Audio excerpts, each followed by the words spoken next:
கர்த்தருக்கு பிரியமானவர்களே, பொருளாதார செழிப்பை குறித்து நாம் தொடர்ந்து கற்றுக்கொண்டு வருகிறோம். இதில் கர்த்தர் நல்லவர் என்று நாம் இந்த நிகழ்ச்சி மூலமாக கற்றுக்கொண்டு வருகிறோம். இதில் சில தலைப்புகளை வைத்து நான் உங்களுக்கு போதித்தேன்.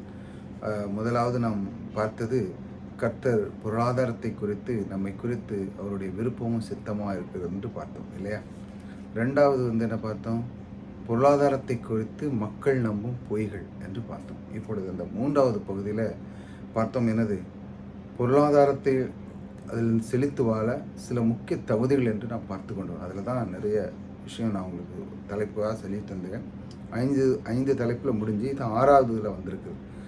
அதில் பாருங்கள், அந்த ஆறாவதுல உள்ள அந்த நிகழ்ச்சியில இருந்து ஒரு 4 பகுதியை நான் உங்களுக்கு போதிச்சிட்டேன். இப்போ 3 பகுதியை போதிச்சிட்டேன். இப்போ 4வது பகுதியை போதிக்கிறேன். அறுப்பின் பிரமாணம். பொருளாதாரத்தில் எப்படி ஒரு விளைச்சலை நம்முடைய வாழ்க்கையில் ஏற்படுத்துவது என்பது குறித்து தேவன் ஒரு பிரமாணத்தை வைத்திருக்கிறார். இந்த வாழ்க்கையில் பாருங்கள், இந்த பூமி எப்படி ஒரு விஷயமான ஒரு பிரமாணத்தில் இயங்கி கொண்டு இருக்கிறது. அந்த பிரமாணத்தின் அடிப்படையில் தான் நாம் வெற்றியாளனாக வாழ முடியும். அதை முதல்ல புரிஞ்சுக்காங்க. வேறு டைரக்ஷனில் போக முடியாது. ஏன்னா தேவன் இந்த பூமியில் சில பிரமாணத்தை வைத்திருக்கிறார். எல்லாருக்கும் ஒரே போல். ஆமாம், அது எல்லாருக்கும் செயல்படும். அதை நீங்கள் முதல்ல புரிஞ்சுங்க. அந்த பிரமாணம் எல்லாருக்கும் செயல்படும். யார் இவன் செய்கிறானோ அவன் முன்னேறி போகிறான். நீங்கள் நினைக்கிறான், ஆண்டவரே நாங்கள் எவ்வளோ ஜெபம் பண்ணேன், அப்படி இருந்தோம் இப்படி இருந்தோம், ஆனாலும் எனக்கு நடக்க மாட்டேங்குது அப்படின்லாம் யோசிக்கிறது இருக்குது. ஆனால் தேவனுடைய வார்த்தையை நாம் ஏன் தினமும் அறிந்து கொள்ள வேண்டும்? தினமும் ஏன் கேட்கணும்? சபைகளில் போகணும், போதகருடைய வார்த்தை கேட்கணும், அதை மீண்டும் மீண்டும் தியானிக்கணும். ஏன் அதை செய்கிறோம்? நம்முடைய வாழ்க்கையில் பாருங்கள், படிப்பு ஒரு தூண்டுகோல். அதற்கப்புறம் நம்முடைய வாழ்க்கையில் வாழ வேண்டும் என்றால் சில வாழ்க்கை வழிமுறைகளை நாம் அதை கற்று வைத்தால் தான் முன்னேற முடியும். அதான் தேவன் இந்த பைபிளில் இந்த புக்கு உன்னை விட்டு, யோசுவாவுக்கு சொல்ல இந்த புக்கை உன்னை விட்டு விலகாமல் இருக்க வேண்டும் சொல்கிறார்கள். அது மாதிரி இந்த புக்கு ஒரு நாள் நம்ம விட்டு விலகியே இருக்கக்கூடாது. நம்ம அதை தியானிச்சுக்கிட்டே இருக்கணும். தியானிக்க தான் உங்களுக்கு எல்லாத்துலேயும் செழிப்பு வரும். பாருங்கள், நீங்கள் இயற்கை எடுத்துக்கிட்டிங்கன்னா பாருங்கள், அதிலே எல்லாம் இருக்குது. விதைப்பு அறுப்பு. ஒரு மனுஷனுக்கு விதைத்தா தான் அவனுக்கு அடைவான். அந்த காலத்தில் எல்லாமே விவசாயம் தானே. ஒருத்தன் எவ்வளோ விதைக்கிறானோ அவனுக்கு அவ்வளோ அறுவடை கிடைக்கிறது. பாருங்கள், ஆண்டவர் இந்த பூமியில் உண்டாக்கிறது மரம் செடி கொடிகள் இதெல்லாம் பாருங்கள். இதெல்லாம் நீங்கள் ஆதியாகமத்தில் பார்க்குறீங்க. அதெல்லாம் பாருங்கள், தேவன் என்ன பண்ணியிருக்காரு பாருங்கள். அந்த மரங்கள், அந்த கனிகள், தன் கனிக்குள்ளே அதனுடைய விதையை உள்ளே வச்சுட்டாரு. அதாவது இப்போ நீங்கள் ஒரு பழம் சாப்பிட்றீங்கன்னா அதுக்குள்ளே ஒரு விதை இருக்கும். திரும்ப வேணும்னா நீங்கள் போட்டு அதை பயிரிட்டு அதை செஞ்சு வாங்கி செஞ்சீங்கன்னா இன்னும் நீங்கள் சாப்பிடலாம். அதாவது அங்கே இருக்குது, நீங்கள் இப்போ எடுத்து போடணும். அந்த விதையை மறுபடியும் நீங்கள் பூமியில் போடணும். நீங்கள் சாப்பிட்டுட்டீங்க, உங்களுக்கு நிறைய சாப்பிட்டாச்சு. திரும்ப வேணும்னா நீங்கள் கொடுக்கணும். எங்கே? பூமியில் கொடுக்கணும், போடணும். இப்படி ஒரு பிரமாணத்தை வச்சிருக்கிறாரு. அதை நம்ம சிலவங்களுக்கு என்ன எப்படி இருக்குது இந்த வாழ்க்கை அப்படின்னு. ஆனால் அவன் இந்த பிரமாணத்தை அங்கீகரிக்காமல், அதாவது இந்த பிரமாணத்தின் மேல் அவனுக்கு ஒத்துழைக்காமல் அவன் இருக்கிறான் பாருங்கள். இந்த பிரமாணத்தை அவன் அறியணும். இந்த செழிப்பின் பிரமாணத்தை ஒருவன் அறிந்து கொண்டு அதனோடு ஒத்துழைத்தால் தான் இது கிடைக்கும். இதைத்தான் நாம் பார்க்கிறோம். அறுப்பின் பிரமாணத்தை வைத்தான் நாம் பார்த்து கொண்டு வருகிறோம். ஏதேன் தோட்டத்தில் பாருங்கள், அது ஒரு சின்ன பூமி. அது நிறைந்து வெளியே நிறைஞ்சு வரணும்னா அவனுக்கு கனிகளை சாப்பிட்டு திரும்ப அவன் நிறைய போட்டு நிறைய அவன் விளைச்சல் கொண்டு வரலாம் பாருங்கள். மரம், கனி, மரம், செடி, கொடிகள் எல்லாம் வேண்டுமென்றால் அவன் விதத்தில் அதிலிருந்து ஒரு பெரிய விளைச்சல் இருக்கிறது. அதை நீங்கள் திரும்ப போடணும். அதைத்தான் திரும்ப தேவன் சொல்கிறார். விளைச்சல் வேண்டுமென்றால் நீங்கள் திரும்ப போடணும். அப்படி என்று விதைத்தால் அறுக்க முடியும். முதல்ல விதைக்கணும் என்கிற ஒரு பிரமாணத்தை அவர் வைத்து விட்டார். விதைக்கணும். இதுதான் இன்றைக்கி நம்ம அறுப்பின் பிரமாணத்தினோட ஒரு மிக முக்கியமான ஒரு சப்ஜெக்டுக்குள்ளே நம்ம போகிறோம். நம்ம தெளிவாக கேளுங்க. விதைக்கணும், அதாவது கொடுக்கணும். இந்த பூமியில் பாருங்கள், ஒரு விதமான ஒரு தேவன் அந்த பிரமாணத்தை வைத்திருக்காங்க. நீங்கள் கொடுக்கும்போது ஒரு விதை தான் போடுதீங்க, ஆனால் பல கனிகளை கொடுக்க பாருங்கள். அங்கே ஒரு அற்புதமான ஒரு பிரமாணத்தை வச்சுருக்காரு பாருங்கள். நீங்கள் ஒரு விதை தான் போடுதீங்க பாருங்கள். மாமரங்கள்லாம் ஒரு மாமரம் தான் போடுதீங்க, ஆனால் அது தண்ணி ஊற்றி அது வளர்ந்து பெரிய அளவுன்னு உங்களுக்கு ஒரு பழமாக கொடுக்கு, ஏகப்பட்ட பழம் கொடுக்குது. ஏனென்றால் முதல்ல நீங்கள் என்ன பண்ணுறீங்க? கொடுக்குறீங்க. நம்பிக்கையோடு கண்டிப்பாக வரும். ஏன்னா இந்த பூமியில் அப்படி ஒரு பிரமாணத்தை வச்சிருக்கிறார் தேவன். இதை மறுதல புரியணும். கொடுங்க. பூமி உள்ளளவும் மட்டும் தேவன் சொல்றார், விதைப்பும் அறுப்பும் இருக்கும். அது உண்மை. பாருங்க, அப்போஸ்தலனாகிய பவுல் சொல்கிறார் 1 கொரிந்தியர் 3:6 நான் உங்களுக்கு வாசிக்கிறேன். அப்போ 1 கொரிந்தியர் 3:6 வாசிக்கிறேன். அதில் என்ன கொடுத்துருக்கு பாருங்க. நான் நட்டேன், அப்போஸ்தலன் நீர் பாய்ச்சான், தேவனோ விளைச்சல் செய்தார். பாருங்க, நான் நட்டேன், தேவனோ அதில் விளைச்சல் செய்தார் கொடுக்குறாரு. ஆனால் தேவன் அதை என்ன பண்ணுறாரு? விளைச்சலை கொடுக்குறாரு பாருங்க. இது ஒரு மாறான பிரமாணமாக இருக்குது. ஆவிக்குரிய பிரமாணமும் அப்படித்தான். பாருங்க, அவன் நடுகிறான், ஆனால் நீர்ப்பாய்ச்சல் ஒரு ஆள், விளைச்சலுக்கு ஒரு ஆளாக இருக்கிறது என்று நம்ம அதில் பார்க்குறோம். பாருங்களேன், அந்த தேவன் அவன் செய்கிறான், ஆனால் தேவன் அதற்கு பலம் கனி. ஆனால் நிறைய பேருக்கு இது புரிய மாட்டேங்குது கிறிஸ்தவர்கள். பாருங்கள், இதே அடுத்த வசனம் பாருங்கள், மார்க் 4:26 ஒன்று வசனம்.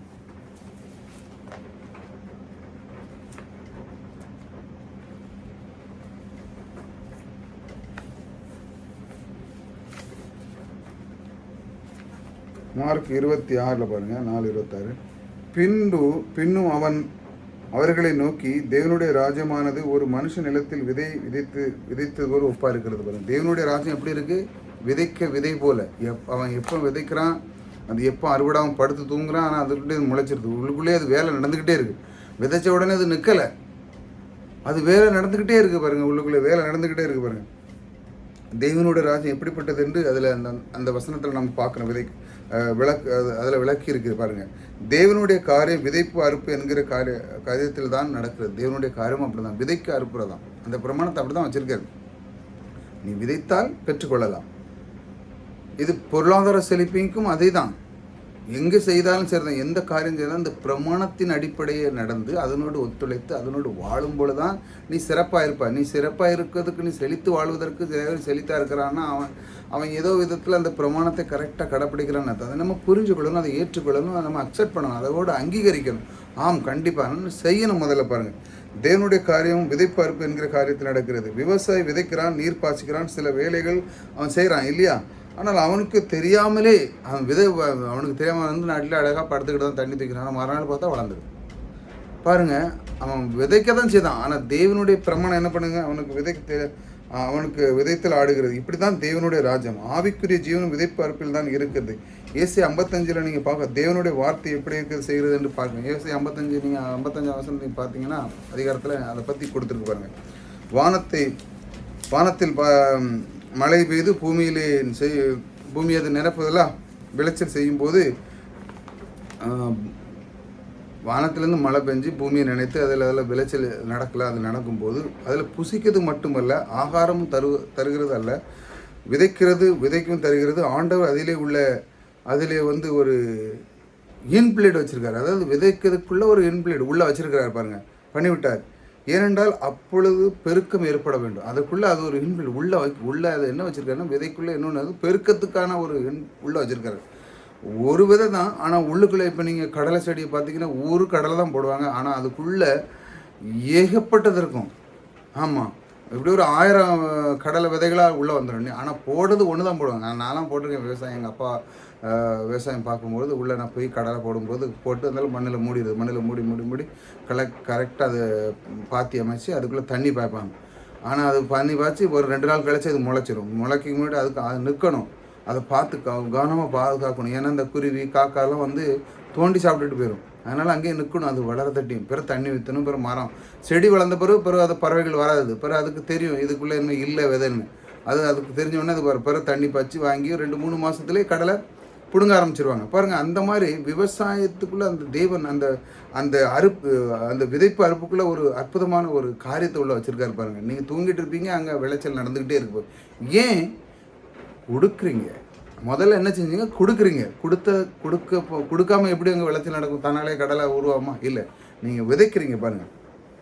அப்பொழுது அந்த இடத்துல பெருக்கம் ஏற்பட முடியும். பெருக்கம் தான் ஏற்படுவதற்கு தேவனுடைய அனாதி திட்டமாக இருக்கிறது நம்முடைய வாழ்க்கையில். பாருங்கள், அவருடைய வாழ்க்கை அவர் என்ன வச்சுருக்காரு பாருங்கள். நீங்கள் கொஞ்சம் தான் வச்சுருக்கீங்க, ஆனால் கொஞ்சத்தை நீங்கள் கொடுக்கும்போது என்ன பண்ண அவர் பெருக்கத்தை உண்டு பண்ணுறாரு. விவசாயி பாருங்கள், நாங்களாம் பார்த்துருக்கோம். ஒரு மிஞ்சி போனால் ஒரு காக்கோட்டை நெல்லோட விவசாயத்துக்கு இந்த நஞ்சைக்கு போடுவாங்க. ஆனால் அவங்க அறுக்கிறது 20 மூட்டை 30 மூட்டை 40 மூட்டை நிறையா கொஞ்சம் தான் போடுவாங்க. ஆனால் அது விளைச்சல். தேவன் நீ பெருக்கத்தை உண்டு பண்ண, நீ கொடுக்குற இந்த பூமிக்குள்ளே அதை கொடுத்து நீ பெருக்கத்தை, அதாவது அந்த பிரமாணத்தை நீ கரெக்டாக கடைப்பிடிக்கிற. ஆகையால் கண்டிப்பாக நீ பெருக்கத்தை செய்வ. இது நாள் வரைக்கும் எனக்கு இந்த மாதிரி ஒரு அதிக ஒரு ஒரு இப்படி ஒரு அற்புதமான ஒரு வார்த்தை எனக்கு கிடைக்கவே இல்லை. விவசாயி பார்க்குறாங்க, ஆனால் விவசாயிகளுக்கு சில நேரம் இந்த மாதிரி ஒரு பிரமாணம் இருக்கா, இது இப்படித்தான் செயல்படுதா, நமக்கு பொருளாதாரத்துலையும் இப்படி செயல்படுமே, நம்ம ஏன் இன்னும் பொருளாதாரத்தில் இல்லைன்னு விவசாயிகளுக்கு நிறைய தெரியாது. பாருங்கள், நிறைய பேர் விவசாயி என்ன பண்ணுறான், விவசாயத்தை கொண்டு வந்து யாருக்கும் கொடுக்க மாட்டான். ஆமாம், அவனுக்கு தேவன் கொடுக்குறாரு, ஆனாலும் பொருளாதாரத்தில் என்ன முன்னேறுன்னா ஒரு கொட்டை நெல் யாருக்காட்டு ஒரு கோயிலுக்கு தானம் பண்ணணுமா, இல்லை அது செய்யணுமா, இது வேணும், கொடுக்கவே மாட்டாங்க. அப்படி விவசாயி இருக்காங்க. அதனால் சில விவசாயிகள் தெரிஞ்சவங்களை பாருங்கள் முன்னேறி போயிட்டே இருக்காங்க. தெரியாதவர்கள் இல்லை, நாளைக்கு அடுத்த சாப்பாடுக்கு நான் என்ன பண்ணேன், ஏன் கொடுக்கணும், அங்கேயும் தெய்வம் நாங்கள் பெருக்கத்தை கொண்டு தெரியாதவர்கள் நிறையா இருக்குது. அதனால தான் அந்த சுவிசேஷம் உலகம் பூரா பரவணும், தேவனுடைய பிரமாணத்தை அறிந்து கொள்ளணும். பாருங்கள்,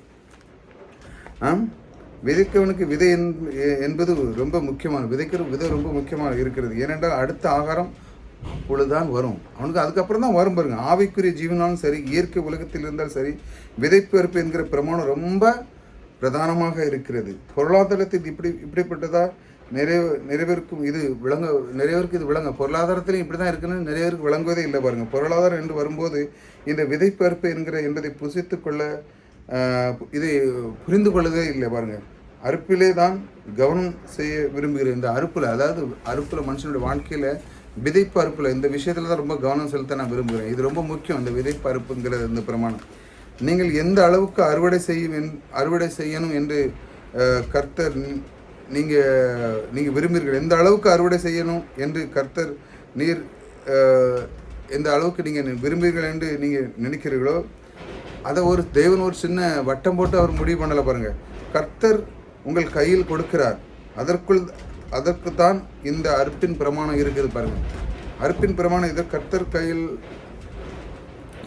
அது உங்கள் கையில் கொடுத்துறாரு, கர்த்தர் கையில் இல்லை. நமக்கு எல்லையற்ற விதத்திலே நமக்கு பொருளாதார பெருக்க உண்டாகும்படியாக தேவன் செய்து விட்டார். எல்லையற்ற விதத்திலே அவர் சிலர் உன் கையில் இருக்குப்பா, என் கையில் இல்லை, நீ எல்லா இடத்துலையும் சொல்லி நீ எவ்வளோக்குள்ளே போடுதோ அவ்வளோக்குள்ளே நீ செய்யலாம் அப்படின்னு சொல்லி அந்த அளவுக்கு உனக்கு பெருக்க வேணும்னா இப்போ நான் என் கையில் உன் கையில் இருக்குன்னு சொல்கிறார். இயற்கை உலகத்தில் அல்டிமேட், அதாவது அன்லிமிட்டெட் விதத்திலே பெருக்கத்தை உண்டு பண்ணி கொண்டு போகலாம், அந்த அளவுக்கு கொண்டு போகலாம். பாருங்கள், ஏதேன் தோட்டம் போல பூமியில் பல்கி பெறுவதை உண்டு பண்ணுகிறார். அது எப்படி, அதிலிருந்து தான் பல்கி பெருக உண்டு பண்ணுகிறார். பாருங்கள், தெய்வன் நாம் ஆவிக்குரிய ஜீவத்தில் எல்லையற்ற விதத்தில் வர முடியும். அந்த அளவுக்கு நம்மளும் ஆவிக்குரிய விஷயத்துலேயுமா சரிதான், நம்ம அதிகமாக தேவனை தியானிக்க நமக்கு அதிகமாக தேவனுக்கு நேரம் கொடுக்கறதும் ஒரு விதைப்பு வரதான். பாருங்கள், நீங்கள் விதைக்கிறீங்க தேவனுடைய ராஜ்யத்துக்குள்ளே, அந்த வார்த்தையை தியானிக்கிறீங்க, விதைக்கிறீங்க, போடுறீங்க, மற்றவங்களுக்கு சொல்கிறீங்க. இது ஒரு விதை. இந்த விதை நீங்கள் போடுங்க, உங்களுக்கு அது கண்டிப்பாக கனி கொடுக்கும். இன்றைக்கி இல்லைன்னா நாளைக்கு. நிறைய பேர் நினைக்கிறாங்க, ஐயோ என்ன இது அப்படின்னு. ஆனால் தேவன் விதைப்பதை அறுப்பதை பற்றி தான் மிக முக்கியமாக அவர் கற்றுக் கொடுக்குறார். அந்த பூமியில் பாருங்கள், அதாவது சுவிசேஷம் அப்படி தான். நீங்கள் விதைக்கிறீங்க, மற்றவர்களுக்கு கொடுக்குறீங்க, அந்த விதைப்பு அறுப்புங்க, அந்த வார்த்தையை கொடுக்கும் பொழுது அது கண்டிப்பாக உங்களுக்கு பலன் கொடுக்கும். பாருங்கள், நம்ம ஆவிக்குரிய விதத்தில் எல்லையற்ற விதத்தில் நீங்கள் வர முடியும், எல்லையற்ற விதத்தில் வளர வேண்டும் என்று தான் இந்த அறுப்பின் பிரமாணத்தை வைத்து விட்டார். நீங்கள் எல்லையற்ற விதத்தில் நீங்கள் பல்கி பெருக வேண்டும் என்று. பாருங்கள், ஒரு தெய்வ மனிதர் இருந்தார், அவர் பேர் ஒரல் ராபர்ட் அப்படிங்கிற ஒரு மனிதர் இருந்தார். அவர் விதைப்பு என்கிற பிரமாணத்தை அவர் அறியவில்லை. பாருங்கள், ஒரு சபையில் பிரிவினராக இருந்தார். அவர் பாருங்கள், அவர் என்ன பண்ணார்னா, எல்லா இடத்துக்கும் போதிப்பார், வாங்குவார். ஆனால் அந்த சபையில் பார்த்தீங்கன்னா நிறைய பேர் கஷ்டத்தில் இருந்தாங்க. ரொம்ப கஷ்டம்.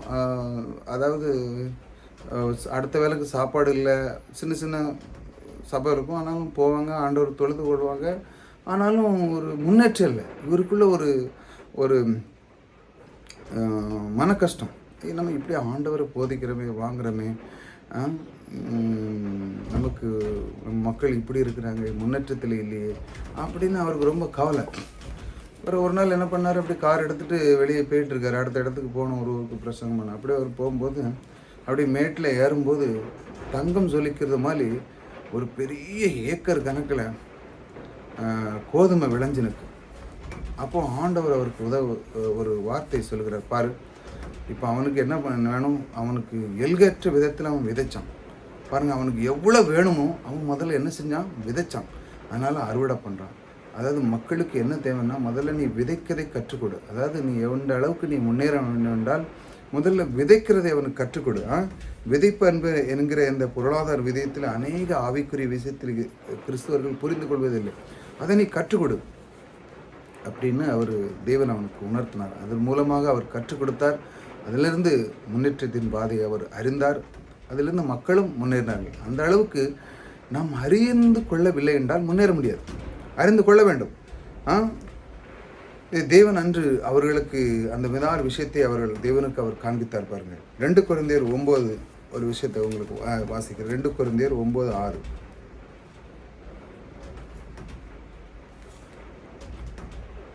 பின்னும் நான் சொல்லுகிறது என்னவெனில், சிறுக விதைக்கிறவன் சிறுக அறுப்பான், பெருக விதைக்கிறவன் பெருக அறுப்பான். அவரவன் விஷனும் அல்ல கட்டாயமும் அல்ல, தன் மனதில் நிமித்தபடியே கொடுக்க கடவன். உற்சாகமாய் கொடுக்கிறவனிடத்தில் தேவன் பிரியமாய் இருக்கிறார். தேவன் பாருங்க, உற்சாகமாய் கொடுக்கிறவனிடத்தில் கொடுக்கிற விதத்தை பற்றி தேவன் அந்த அழகாக கொடுக்கிறவன் கொடுக்கிறத பற்றி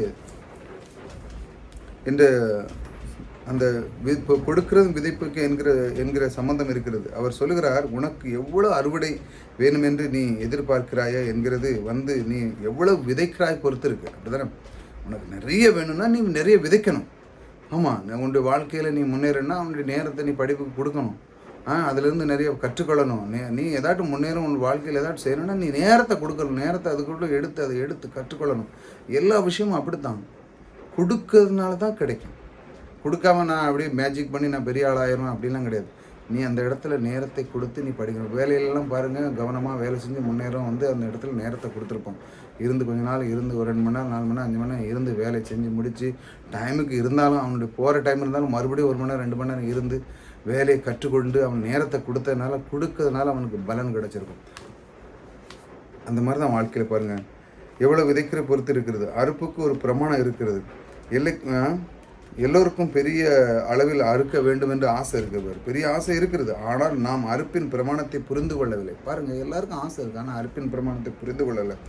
கொடுக்கிறது விதைப்பு அறுப்போடு சம்மந்தப்பட்டு கொடுக்கிறது விதைப்பு தான் அறுப்போட சம்மந்தப்பட்டு வச்சிருக்கிற தேவன் இந்த பிரமாணத்தை அதிலே வைத்து விட்டார். எது கொடுக்குது விதைப்பது கொடுத்து நம்ம அதை மறுபடியும் விதைக்கிறார்கள், அதில் சம்மந்தப்பட்டுச்சு. தேவன் இந்த பிரமாணத்தை அதிலே வைத்து விட்டார். ஆவிக்குரிய உலகத்திலும் பார்க்கிறோம், இயற்கை உலகத்திலும் நம்ம இதை பார்க்கிறோம். பாருங்கள், இந்த மாதிரி தேவனுடைய அந்த அறுப்பு பிரமாணம், விதைப்பு அறுப்பு பிரமாணம். இயேசு இதை பற்றி போதித்தே இருக்கிறார். வேத வசனத்தில் எங்கேயும் அவர் நீங்கள் பார்த்துருங்க, சில இடங்களில் அவர் போதிக்கிறத சத்தியம் அந்த அந்த சத்தியம் பொருளாதாரத்தை பொருத்தக்கூடிய சத்தியமாக இருக்குது. அந்த சத்தியத்தை எடுத்து அவர் போதிச்சிருக்கிறார். இப்படிப்பட்ட காரியத்தை எடுத்து அவர் சொல்லியிருக்கிறார். அது அந்த மாதிரி விஷயம் எங்கேயும் காணப்படுகிறது. அதே இது 2 கொரிந்தியர் அதே தான் சொல்லுது. அதே தான் திரும்பவும் அதே சொல்லுகிறது. 9:6 2 கொரிந்தியர். நான் செழிப்பை எதிர்பார்க்கிறோம், ஆனால் இந்த பெரிய அறுவடை பொருளாதாரத்தில் செழிப்பு எப்படி உண்டாகிறது என்பதை குறித்து பெரிய பிரமாணமே இருக்கிறது. செழிப்புக்கு எதிர்பார்க்கணும், ஆனால் பாருங்கள், நம்முடைய வாழ்க்கையில் செழிப்பை எதிர்பார்க்கணும், ஆனால் இதில் பெரிய ஒரு அறுவடை பொருளாதார செழிப்பு எப்படி உண்டாகிறது, பெரிய அறுவடை நம்ம செழித்து வாழணும் எப்படி உண்டாகிறது என்பதை குறித்து ஒரு பெரிய பிரமாணமே இருக்கிறது. பாருங்கள், மல்கியா 3:10 சொல்லுது. பாருங்கள், மல்கியா 3:10 பாருங்கள்.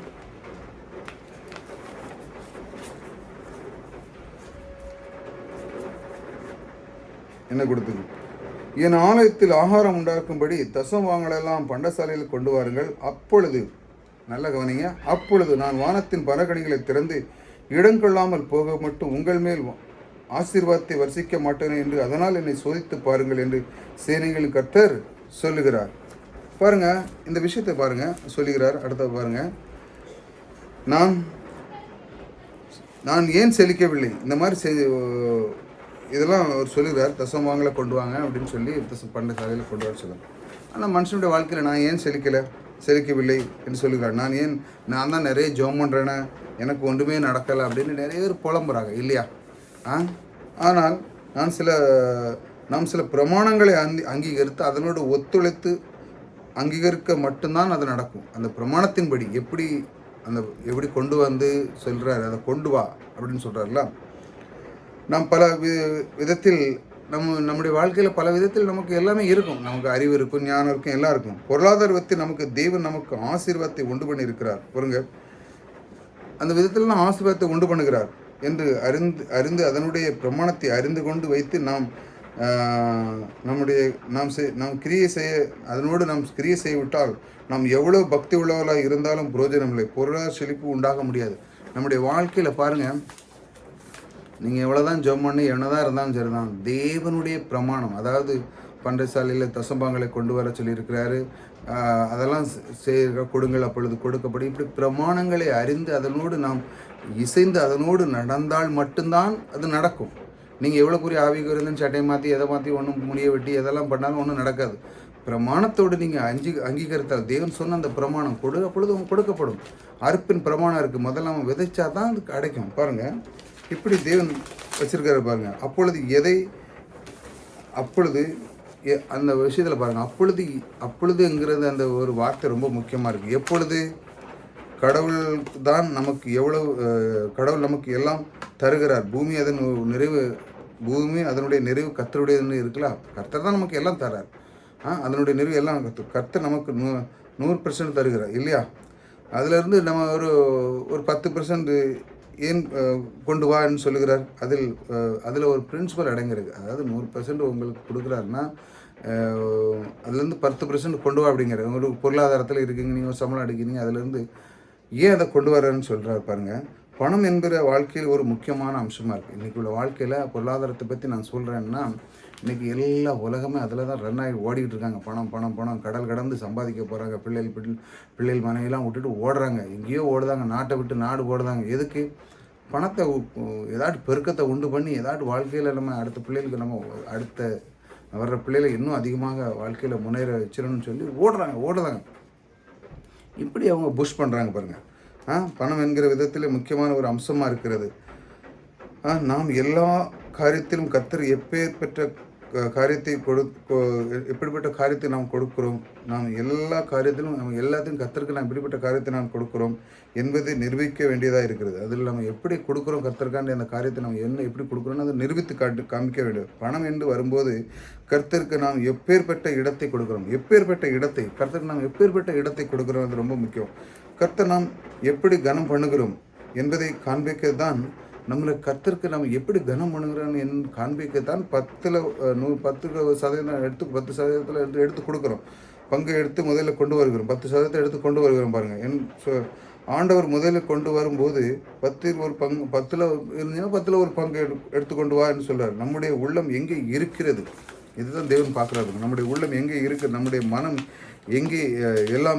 நம்முடைய மனம் எங்கே இருக்கிறது, நாம் யாருக்கு முதலிடம் கொடுக்கிறோம் என்பது திட்டவட்டமாக வெளிப்படுகிறது. எப்படி நீங்கள் கொடுக்கும்போது, தேவனிடத்தில் கொடுக்கும்போது, அந்த 100%லேருந்து 10% எடுக்கும்போது, அது எடுத்து கொடுக்கும்போது தேவனுக்கு நான் முதலிடம் கொடுக்குறோம் என்று அதில் காமிக்கிறது. உன்னுடைய உள்ளத்தில் நான் எங்கே இருக்கிறேன் என்பதை நீ காண்பி. அதாவது கொடுத்தாதான் ஏனென்றால் அவன் அதை ஏன் கொடுக்குறோன்னா, ஆண்டவரே இந்த வருமானம் பூரா எங்கேருந்து வருது, எல்லாமே நீ தந்து, அதனால் நான் கொடுக்குறேன் பாருங்கள். அதுக்கு தான் அது காமிக்கிறது. எல்லாமே உங்கள்கிட்ட இருந்து வருது, அதனால் நான் கொடுக்குறேன். ஏனென்றால் அவனுக்கு தெரிஞ்சிட்டு எல்லாமே அவரிடத்துலேருந்து தான் வருது, அதனால தான் நான் கொடுக்குறேன். அவன் உள்ளத்தை அவன் காமிக்கிறான். எல்லாமே உம்முடையது, அண்டா சராசரியுமே உம்முடையது, இல்லை எனக்குள்ளது அப்படின்னு அவன் சொல்லலை. அவன் கொடுக்குறான். 10% கொடுத்த உடனே அடுத்த அவனுக்கு செயல் என்ன நடக்குது பாருங்கள். மல்லிகை அதே வசனத்தில் 3:11 வாசிக்கிறேன் பாருங்கள். அதுக்கப்புறம் என்ன நடக்குது பாருங்கள். பூவின் கனி பட்சித்து போடுகிறவைகளை உங்கள் நிமித்தம் கண்டிப்பேன், அவைகள் உங்கள் நிலத்தில் பலனை அளிப்பதில்லை. வெளியுள்ள திராட்சை கொடி பாலாமில்லாமல் போவதுமில்லை என்று சேனைகளின் கர்த்தர் சொல்கிறார். இதெல்லாம் உங்களுக்கு கெட்டு போகாது. ஏனென்றால் நீ கொடுத்துட்டா என்ன, அதை எப்படி உன்னுடைய வாழ்க்கையில் அந்த ஆசீர்வாதத்தை கொண்டு வரணும். நான் ஆசீர்வதிப்பேன். எப்படி அவர் சொல்ல, நான் உன்னை ஆசீர்வதிப்பேன். கர்த்தர் சொல்லுற, நான் பார்த்துக்கொள்கிறேன். என்ன அவர் சொல்கிறார், நீ கொடுத்துட்டா எனக்கு அது பூச்சி வராது எல்லாம் அவர் பார்த்துக்கிடுவார். இது நாள் வரைக்கும் என்னுடைய சம்பளத்தை வேறு ஏதோ பிடுங்கிட்டு இருந்து, ஆனால் அது நடக்காது. ஏனென்றால் கர்த்தருக்கு நீ கனம் பண்ணா, எல்லாமே என்னிடத்துலேருந்து வருகிறது சொல்லி அந்த விதை அவன் விதைக்கிறான் பாருங்கள். அடுத்தல மல்கியா 3:12 என்ன சொல்லுவார், அதே இது 3:12 அடுத்த வசனம் என்ன சொல்லுவாருங்க. அப்பொழுது எல்லா ஜாதிகளும் உங்கள் பாக்கியவான்கள் என்பார்கள், தேசம் விரும்பத்தக்க ஆயிருக்கும் என்று சென்னையில் கத்து. நான் தேசத்துக்கே தான் பாருங்கள், தேசத்துக்கு இந்த ஒரு இதான் சொல்கிறார். எல்லாமே நீங்கள் இப்படி தான் அது செயல்படுகிறது என்று அவர் சொல்கிறார். பாருங்கள், இந்த வார்த்தையை நீங்கள் நன்றாக கவனிக்க வேண்டும். அந்த வார்த்தையை நீங்கள் அப்பொழுது, அதாவது இந்த தசமங்களை கொண்டு வரும்போது என்னது எது எப்பொழுது, அந்த அப்பொழுதுன்னா என்னது, நீ கொண்டு வரும் பொழுது, கொண்டு வந்து தேவனிடத்தில் கொடுத்து முதலிடம் கொடுத்து அதை காமிக்கும் பொழுது அது வந்து என்ன பண்ணுது, தேவனுக்கு அதுக்கு முதலிடம் கொடுத்து காமிச்ச உடனே என்ன, அதிலிருந்து தேவன் பார்த்து அது எனக்கு நீ கனம் பண்ணதுனால என்ன நான் அதை பார்த்துக்கிட்டு உன்னை நான் ஆசீர்வதிப்பேன், என்ன உன் மேலே எந்த ஒரு பூச்சியோ புழுவோ குடும்பத்தில் எந்த பிரச்சனையும் வராத அளவுக்கு அதை நான் சரியாக காத்துக்கொள்வேன் என்று சொல்லி அவர் வாக்கு கொடுக்குறார். பாருங்கள், தேவன் சொல்லுகிறார், மதில்களை திறப்பேன் பலகனில், அதான் சொல்றார்ல, தசமாக கொண்டு வாருங்கள், பலகனிகளை திறந்து இடம் கொள்ளாமல் போக மட்டும் நான் வர்ஷிக்க மாட்டேனோ அப்படின்னு சொல்லி. அதாவது பலகனிகள் அப்படின்னா வீட்டில் உள்ள பால்கனி கிடையாது. அது வந்து நின்னீங்கன்னா 8 10 கீழே உள்ள மாதிரி இருக்கும். அப்படி இல்லை. அதாவது பெரிய டேம் இருக்குது.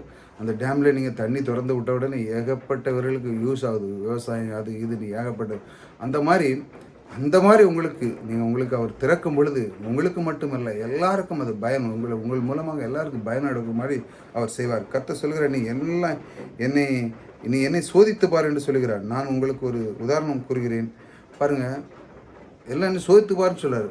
ஏற்கனவே நான் உங்களுக்கு அந்த போன வாரத்தில் அந்த பம்பு கதையை உங்களுக்கு சொன்னேன். அதாவது ஒரு வழிபோக்கன் போகிறான், ரொம்ப தாகமாக இருக்குது. அவனுக்கு என்ன பண்ணு, அதில் போர்டில் போட்டிருக்கு அந்த அடிப்பம் பக்கத்தில், உனக்கு தண்ணி வேணால் இதில் ஒரு பக்கெட்டில் தண்ணி இருக்குது, இதை முதல்ல ஊற்றிட்டு அடி, எவ்வளோ வேணுமோ அடி வரும், அடிச்சுட்டு நிறச்சி வச்சு குளிக்கணும் வாங்கணும் எல்லாம் எல்லாம் செஞ்சுட்டு அடிச்சுட்டு திரும்ப ஒரு வாளி பிடிச்சி வச்சு, ஏன்னா வரவன் யூஸ் பண்ணி அவன் பண்ணிவிடான் அப்படின்னு சொல்லி அதில் எழுதியிருக்கு. ஆனால் நிறைய பேருக்கு என்னது, ஐயோ இதை கொடுத்தா திரும்ப கிடைக்குமோ அப்படின்னு அவங்களுக்கு சந்தேகம். அதுதான் அவன் மட்டும் அதை மட்டும் எடுத்து சாப்பிட்டுட்டு கொஞ்ச நாளைக்கு அதோடு போனால் அவ்வளோதான் போகணும். ஆனால் கொடுத்துன்னு வச்சாங்கன்னா அந்த தண்ணி திரும்ப அதுக்குள்ளே ஊற்றுனா எவ்வளோ வேணும்னாலும் அடிக்கலாம், எவ்வளோ வேணும்னா. தேவன் பாருங்கள் எப்படி ஒரு பிரமாணத்தை வச்சுருக்காரு பாருங்கள், எவ்வளோ அழகாக வந்து வச்சுருக்காரு. உள்ளே ஊற்றின உடனே அவனுக்கு எவ்வளோ வேணுமோ, அதாவது கொடுத்த உடனே இந்த பூமியில் பாருங்கள் எவ்வளோ விதைச்சா அவன் கொடுக்க அது வந்துக்கிட்டே இருக்குது பிரமாணத்தில். நீங்கள் சில நேரம் அந்த தஞ்சாவூர் மாவட்டத்தில் நீங்கள் சைட்லலாம் போனீங்கன்னா நெல்கள் அது இதுன்னு பயிர்கள்லாம் ஏக்கர் கணக்கில் 1000 ஏக்கர் 2000 ஏக்கர் கணக்கில் ஈங்கப்பா கண் எட்டு தூரம் வர விவசாயம் தான் பச்சைன்னு தான் இருக்கும். அந்த அளவுக்கு பெரிய விவசாயம் நடக்கும். அதாவது அவங்க அவ்வளோ அளவுக்கு விதைக்கிறாங்க, அவங்களுக்கு வந்து அந்த அளவுக்கு வேலை செய்கிறாங்க பாருங்கள். அந்த அளவுக்கு அவங்களுக்கு எவ்வளோ வேணுமோ அவங்க அறுவடை பண்ணுறாங்க. அப்போ தேவன் அந்த பிரமாணத்தை அவன் கண்டுபிடிச்சு அவன் செய்கிறான் பாருங்கள், எவ்வளோ வேணுமோ அவன் அறுவடை பண்ணுறான் பாருங்கள். நான் உங்களுக்கு நான் உங்களுக்கு முன்பாக ஒரு சவாலை வைக்கிறேன். தசமம் கொடுக்கும்போது வானத்தின் பலகணிகளை திறக்கிறார் தேவன். அந்த 10 பாருங்கள், 100%லேருந்து நீங்கள் 10 பழம் எடுக்கும்போது தேவன் வானத்தின் பலகணிகளின் தண்ணீர், அதே தான் தண்ணீர் ஊற்றில் அதே கதை. நீங்கள் ஊற்றும்போது அதுலேருந்து அந்த பக்கெட்லேருந்து ஒன்று ஊற்றும்போது தேவனுடைய பிரமாணம் இது, நீங்கள் அதை அங்கீகரித்து இதனோடு ஒத்துழைக்கும் போது என்ன நடக்க பாருங்கள், அது அதிகமாக வருது. அது அடிக்க என்ன பண்ணுது, அதிகமாக வருது. இந்த பிரமாணத்தோடு ஒத்துழைக்கும் போது உங்களுக்கு நிறைய கிடைக்கும். நிறைய பேருக்கு நிறைவின் வாழ்க்கை இல்லை பாருங்கள். இந்த மாதிரி நிறைவின் வாழ்க்கை உண்டாக வேண்டும் என்றால் செழிப்பு உண்டாக வேண்டும் என்றால் செழிப்பு அந்த வாழ்க்கை உண்டாகும் என்றால் தேவனுடைய பிரமாணம் நாம் அதை அறிந்து கொள்ள வேண்டும். தண்ணீர் ஊற்றினார் என்றால் அதை அடிக்கடிக்க வரும், அவன் ஊற்றணும், அதை அறிந்து கொள்ளணும். அதை சொல்லியிருக்கு, ஊற்றி அதை எவ்வளோ நாள் அடிக்கும். இல்லை, நம்பிக்கை இல்லாமல் அவன் நம்பிக்கை இல்லாமல் போனான்னா அவ்வளோதான், அது அவ்வளோட தான் இருக்கும். அது சில நேரத்தில் அதோட காணாது, அந்த அளவுக்கு போயிடும். ஆனால் கொடுத்தால் என்ன நடக்கு பாருங்கள், அதை அடிக்கடிக்க தண்ணீர் வரும் என்று கர்த்தர் சொல்லுகிறார். கொடுங்கள் அப்பொழுது கொடுக்கப்படும். மார்க் 10:29 ஒரு வசனத்தை வாசிக்கிறேன். மார்க் 10:29.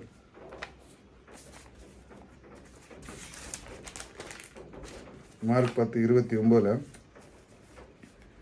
அதற்கு இயேசு பிரயுத்தமாக என் நிமித்தமாகவும் சுவிசேஷ நிமித்தமாகவும் விட்டனுடைய சுவிசேஷ நிமித்தமாகவும் வீட்டையாவது சகோதரியாவது சகோதரிகளாவது தகப்பனாவது தாயாவது மனையாவது பிள்ளையாவது நிலங்களையாவது விட்டவன் எவனும் இப்பொழுது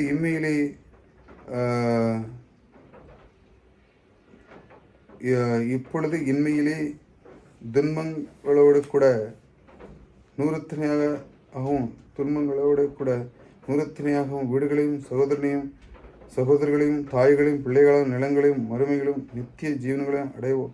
அவன் இதெல்லாம் அவனுக்கு என்ன கிடக்கு, நிலங்களையாகவும் மறுமையிலே நித்திய ஜீவனையும் அடைவான் என்று மெய்யாக உங்களுக்கு சொல்கிறேன். இதெல்லாம் இதெல்லாம் அப்பொழுது அதெல்லாம் விட்டு அவனுக்கு என்ன தேவைன்னு சொல்கிறார், 100 மடங்கு கொடுக்கிறேன் என்று சொல்கிறார். இதெல்லாம் யாரெல்லாம் விட்டு சுவிசத்தின் மித்தம் கொடுக்கிறார். ஒருவன் சுவிசத்தின் மித்தம் கொடுக்கிறான் என்று இதில் குறித்து சொல்லுகிறது. தேவன் இது இது இதில் இந்த சுவிசத்தின் மித்தம் செய்கிறதுல ஒரு பிரியமாக இருக்கிறார். ஒருவன் கூட சுவிசத்தில் கெட்டுப்போம். தேவனுடைய ராஜ்யத்தில் எல்லாருமே வந்து வர வேண்டும் தேவனுடைய நாத்தில். இதற்கு தான் அவருடைய குமாரன் அனுப்பி கல்வாரி சிலுவையில் சிந்தி நமக்காக எல்லாம் பாடுபட்டு நமக்காக எல்லாம் மீட்டு கொடுத்தார். இந்த சுவிசேஷத்தை அறிவிக்கிறது தான். இதெல்லாம் விட்டு வந்தவனுக்கு எல்லாத்தையும் என்ன கொடுக்குறாரு, 100 கொடுக்குறாரு. என்னப்பா இது ரொம்ப இதாக இருக்குது, 100 மடங்கு கொடுக்குறாரு. நம்ம நினைக்கிறோம் சிலவங்க இதை விட சிலவங்க பாருங்கள், ஒரு இது நமக்கு ஒரு இது இருந்து 2 மடங்காக கொடுக்குறாரு. ஆனால் 100 கொடுக்குறாருங்கிறது எவ்வளோ பெரிய ஒரு பாருங்கள். தேவன் அந்த அளவுக்கு எல்லையற்ற விதத்தில் இருக்குது. அந்த ஆசீர்வாதம் உங்களுக்குள்ளே இருக்கிறது, எனக்குள்ளே அவர் தருகிற விரும்புகிறார். பாருங்கள், இயேசுவின் நாமத்திலே விடுதலை உண்டு என்பது எல்லோரும் தெரிந்து கொள்ள வேண்டும். இதுதான் சுவிசேஷம், தெரிந்து கொள்ள வேண்டும். ஒருவன் கெட்டு போகவே கூடாது என்பது தேவனுடைய விருப்பமாக இருக்கிறது. தேவன் சொல்லுகிறார், சுவிசேஷத்தை அறிவிக்கப்பட வேண்டும் என்று தான் அவர் ரொம்ப அந்த காரியத்தை குறித்து அதில் பேசப்படுகிறது.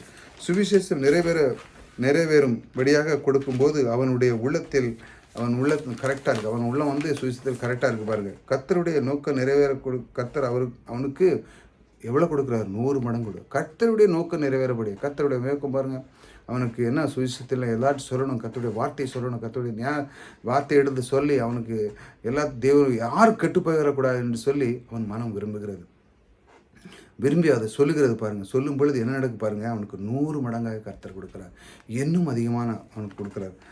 அப்படிப்பட்ட அப்படிப்பட்ட ஆள்களுக்கு தான் கொடுக்கும்போது அது போய் சேரும். அதாவது இந்த மாதிரி நேசிக்கிறவர்கள், அதாவது சுவிசேஷத்தை மித்தமாக நாம் கொடுக்க வேண்டும் என்று சொல்வதற்கு தான் தேவன் அதிகமாக கொடுத்து இந்த காரியத்தை நிறைவேற்றுகிறார். பாருங்கள், போதும் போதும் போதும் சொல்லலாம். போதும்னா என்ன, அவனுக்கு நிறைய பேருக்கு போதும் என்கிறது அதாவது போதும் இருக்குது, இந்த அளவுக்கு இருந்து போதும் அப்படிங்கிறது தான். எல்லாம் முடிஞ்சு எனக்கு இருந்து எல்லாம் முடிஞ்சு சாப்பிட்டு எல்லாம் இருந்தால் அதுதான் போதுங்கிறது அந்த மாதிரி தான் சொல்ல வேண்டும். ஆனால் போதும் என்கிற ஆவிக்குரிய ஜீவனாக நினைக்கிறாங்க. போதும், அதாவது ஒன்றுமே வேண்டாம், சட்டை வேண்டாம், துணி வேண்டாம், இப்படி ஒன்றும் வேண்டாம், அது வேண்டாம், இடுக்க துணியை போதும், ஆண்டவர் கூட ஒரு துணி இருந்தால் போதும், இந்த மாதிரி போதுங்கிறது அளவுக்கு போயிட்டாங்க. ஆனால் தேவன் அப்படி இல்லை, 100 மடங்கு கொடுக்குறேன் என்றார். சுவிசேஷத்தின் மித்தம் எவனாட்டு தாயாவது பிள்ளையாவது எல்லாம் விட்டு வந்தவனுக்கு என்ன கொடுக்குறாரு, 100 மடங்கு கொடுக்குறார். நீங்கள் உங்களுடைய குடும்பத்தை நன்றாக வைக்க வேண்டும். அதாவது எல்லாத்தையும் விட்டுட்டு ஓடி வர்றதுக்கு அப்படி சொல்ல, அந்த ஒரு அளவுக்கு அவன் அந்த தேவனுடைய ஊழியத்துக்காக அவன் செய்யும் பொழுது, அதெல்லாம் தேவனுக்காக அவன் ஏற்படுத்தி செய்யும் பொழுது உங்கள் குடும்பத்தை நன்றாக இருக்க வேண்டும். ஊழியம் கர்த்தருடைய ஊழியம் நோக்கங்கள் நிறைவேற்றும்படி நான் தாராளமாக செய்ய வேண்டும் என்று நினைக்கிற ஆள் நீங்கள் நினைக்கிறீங்களா? அப்படி ஒரு ஆள் உண்டா? 100 என்ன 1000 மடங்கு அந்த அளவுக்கு கொடுக்குற கர்த்தர் உங்களோடு கூட இருக்கிற. பாருங்கள், சிலவங்க 100 சபை கட்டுறீங்களா, 1000 சபைகளை கட்ட வேண்டும் என்று நினைக்கிறீர்களா? அப்படிப்பட்ட நிறைய ஆளுகளுக்கு தான் அப்படிப்பட்ட நிறைக்கிறவர்கள் அப்படி எல்லாவற்றையும் செய்வான். இப்படிப்பட்ட ஆள் தான் அவன் எல்லாவற்றையும் செய்வான். அவன் குடும்பத்தை மட்டுமல்ல, எல்லா விஷயத்தையும் அவன் பாதுகாப்பான். கர்த்தருடன் நாம் அவன் மூலமாக அவன் மகிமைப்படும். கர்த்தர் பாருங்க, அவன் மூலமாக மகிமைப்படும். கர்த்தருடைய நாமத்தை வந்து அவன் மூலமாக மகிமைப்படும். அதுதான் செழிப்பு. பாருங்க, அதுதான் செழிப்படைய அதற்காக கர்த்தர் சொல்லுகிறார். எல்லாம் இந்த மாதிரி செழிப்படைய வேண்டும் என்றால் இந்த மாதிரி காரியத்தின் செய் என்று சொல்கிறார். எல்லாம் சில கிறிஸ்தவர்கள் இதெல்லாம் விரும்பவே மாட்டாங்க. இந்த மாதிரி இந்த காரியத்தெல்லாம் விரும்புவது எல்லோரும் இதை விரும்ப வேண்டும். பாருங்கள், கிறிஸ்தவர்கள் சிலவர்கள் சபைகள் இதெல்லாம் விரும்பவே கிடையாது. எல்லாத்தையும் செய்யணும், வாங்கணும், முன்னேறணும், இதை மாதிரி கொடுக்கணும், ஒரு சபை கட்டணும், ஊழியத்துக்கு நம்ம அதை செய்யணும், இதை செய்யணும் என்று நீங்கள் விரும்பணும். முதல்ல விரும்பி இதெல்லாம் செய்வேன் என்று சொல்லும் பொழுது தேவன் 100 மடங்கு கொடுக்குறார். பாருங்கள், சுவிசேஷத்தின் மித்தம் எவன் செய்கிறான் அவனுடைய உள்ளத்தை அவன் கரெக்டாக வைத்து அவன் செய்கிறான். பாருங்கள், எதை விரும்ப வேண்டும், ஒரு பெரிய அறுவடை நான் அறுக்க வேண்டும், நான் பெரிய விளைச்சலை பெருக வேண்டும், பொருளாதார விதத்தில் தேவனுடைய பிரமாணங்களை ஒத்துழைத்து பெரிய விளைச்சலை காணப்போகிறேன் என்றால் பெரிய நோக்கங்கள் இருக்கிறது, தேவன் வைத்திருக்கிறார். இதெல்லாம் நான் பெரிய விளைச்சலை காணப்போகிறேன் ஏனென்றால் தேவன் அந்த நோக்கங்கள் இருக்கிறது என்று வைத்திருக்கிறார். பாருங்கள், நாங்கள் நிறையோடு இருந்தால் மட்டுமல்ல, இது ஃபஸ்ட் ஸ்டெப். அதற்கு அப்புறம் ஒரு நிறைய வேலை இருக்குது. பாருங்கள், நீங்கள் உங்கள் குடும்பம் நிறைய அடைவீர்கள், நிறைவாக காண்பீர்கள். அதன் அடைந்த பிறகு கர்த்தருடைய நோக்கங்களை நிறைவேற்றும் என்று, அதில் நிறைவேற வேண்டும் என்று, அதற்காக நீங்கள் பெருக வேண்டும் என்று, அதற்காக கர்த்தர் 100 மடங்கு உங்களுக்கு தருகிறார். பாருங்கள் அருமையானவர்களே, கொஞ்சம் சிந்தித்து பாருங்கள். நாம் எந்த நிலையில் இருக்கிறோம்? அறுப்பின் பிரமாணம் ஒன்று இருக்கிறது. நீங்கள் நீங்கள் அறுக்க முடியுமா என்பதை, எவ்வளவு அறுப்பீர்கள் என்பதை கர்த்தர் கையில் இல்லை. பாருங்கள், அதில் கர்த்தருடைய கையில் இல்லை. பாருங்கள், கர்த்தர் சொல்லுகிறார், அதற்கு ஒரு பிரமாணத்தை வைத்திருக்கிறார். நீ எவ்வளவு உயர்ந்து செல்ல முடியும் என்பது உன் இடத்தில் இருக்குது. அதனால தான் யோசுவாவை பார்த்து சொல்லுகிறார், அப்பொழுது நீ உன் வழியை வாக்கிய பண்ணுவாய். கர்த்தர் எப்பொழுது வழியை வாக்கிய பண்ணுவாய் என்று அநேகர் கிறிஸ்தவர்கள் காத்து கொண்டிருக்கிறார்கள். கர்த்தர் இயேசுவாக்கு என்ன சொல்கிறார்? அப்பொழுது நீ உன் வழியை வாக்கிய பண்ணுதான்னு சொல்லிடுற வழிதான் எல்லாரும் எப்போது நம்ம கர்த்தர் வாக்கிய பண்ணுவார். அதாவது கர்த்தர் சொல்கிறார், நீ செய்வது எல்லாம் வாக்கியம் என்று சொல்லு. நீ செய்வது எல்லாம் வாக்கியம் என்று சொல்கிறார். உன் வழியை நீ வாக்கிய பண்ணுவாய். அப்போதான் ஏதோ ஒன்றை நான் உன் வழியை வாக்கிய பண்ணுவாய் என்று சொல்கிறார். அப்போ நான் ஏதோ ஒன்று செய்ய வேணும், அப்படி தான் அர்த்தம். கர்த்தர் செய்து விட்டார், நாம் ஒன்றை செய்ய வேண்டும். எப்படி நான் என் வழியை வாக்கிய பண்ணுவது, நான் எப்படி செழிப்பாவது, அது ரொம்ப முக்கியம். பாருங்கள், செழிப்பின் பிரமாணம் என்று அறிந்து அதன் மூலமாக ஒத்துழைத்து நாம் வாழும்போது நாம் பொருளாதார செழித்து வாழலாம். பாருங்கள், இந்த மாதிரி நாம் வாழலாம். கர்த்தர் சொல்லுகிறார், ஆபிரகாமை பார்த்து அவர் சொல்ல, கால் மிதிக்கும் தேசமெல்லாம் உனக்கு தருவேன் என்று சொல்கிறார். அதுதான் கர்த்தருடைய பாலிசி. அவர் சொல்கிறார், எவ்வளோ வேணுமோ நீ எடுத்துக்கொள் சொல்லு. கர்த்தருடைய பாலிசி என்னவென்றால், வட்டம் போட்டு நீ இவ்வளோதான் இருக்கணும் அப்படி இல்லை, நான் சொல்லவில்லை. கர்த்தர் எல்லையற்ற தெய்வன். அவர் சொல்லுகிறார், எல்லையற்ற விதத்தில் எண்ணத்தை பெரிதாக்க அவர் விரும்புகிறார். நீங்கள் எண்ணத்தை பெருசாக்கணும், இதெல்லாம் விரும்புகிறார். பாருங்கள், நீ விதைப்பு அறுப்பு என்கிற பிரமாணத்தை அறிந்து கொண்டு நான் உனக்கு எல்லை போட, நான் சொல்ல எல்லை போடவில்லை. எவ்வளோ இருக்க வேண்டும் என்பது என்னை பொறுத்து அல்ல, நான் ஏற்கனவே செய்துவிட்டேன். நான் உனக்கு 100 மடங்கு 1000 மடங்கு தர ஆயத்தமாக இருக்கிறேன். இனிமே அது உன்னை பொறுத்து. நீ இதை எப்படி அறுக்க வேண்டும்? இந்த பிரமாணத்தை எடுத்துக்கொண்டு அதோடு ஒத்துழைக்கும் போது நீ அதை எடுத்து அதனோடு ஒத்துழைக்கும் போது நீ காண்பாய். தூரம் நான் எவ்வளோ தூரம் உனக்கு வேணுமோ நான் அதை தரப்போகிறேன். நீ கால் மிதிக்கும் இடமெல்லாம் நான் தரப்போகிறேன். ஏதாவது நீ உனக்கு உள்ள ஆசையை நீ பெருக்கிக்கொள். உன்னுடைய விசுவாசத்தின்படி ஆக கடவுது. எப்பேற்பட்ட பொருளாதார விளைச்சல் உண்டாக வேண்டும் என்பது உங்களை பொறுத்து தான் இருக்கிறது. உங்களுக்கு வாழ்க்கையில் எவ்வளோ முன்னேறணும் அப்படிங்கிறது உங்களை பொறுத்து தான் இருக்கிறது. எந்த அளவு இந்த பிரமாணத்தை அங்கீகரித்து அதனோடு செயல்படுகிறீர்களோ என்பதை நீங்கள் உங்கள் கையில் தான் தேவன் கொடுத்திருக்கிறார். அதாவது நீங்கள் தான் இயேசுவுக்கு சொன்னபோது, உன் வாழ்க்கை உன் கையில். அதாவது நீ அதை பிரமாணத்தை எடுத்து நீ எவ்வளோ விதைக்கணுமோ, இந்த பூமியில் கொடுத்துருக்கிற அந்த பிரமாணத்தில் ஒரு விதை வச்சா 100 கிடைக்கும். அப்போ நீங்கள் செஞ்சால் தானே முடியும். விவசாயி பாருங்கள், வீட்டில் படுத்து கிடக்க முடியாது. அவன் அந்தந்த சீசனுக்கு கரெக்டாக எடுத்து அவன் செய்கிறான். அவன் செஞ்சு அதை பெருக்கத்தை உண்டு பண்ணி வீட்டில் களஞ்சிகளை கொண்டு வந்து திருப்தி அண்ணாந்து பார்த்து கர்த்தருக்கு நன்றி சொல்லி அழகாக படுத்து கொண்டுகிறான். ஆடு மாடுகளை மேய்த்து கொண்டு அவனுக்கு ஒரு குறைவில்லை, எல்லாத்திலும் சௌக்கியமாய் படுத்துக்கிறான். தேவன் அந்த அளவுக்கு அவன் கொடுக்கிறார். எப்படி? அவன் வழியை வாக்கி பண்ணான், அவனுக்கு பிரமாணத்தை கொடுத்து அவன் அதை அங்கீகரித்து, இது எனக்கு தருகிறது, நான் ஒன்றை போட்டால் 100 கொடுக்கிறது. அப்போ இந்த தேவன் எனக்குள்ளே இருக்கிறார்.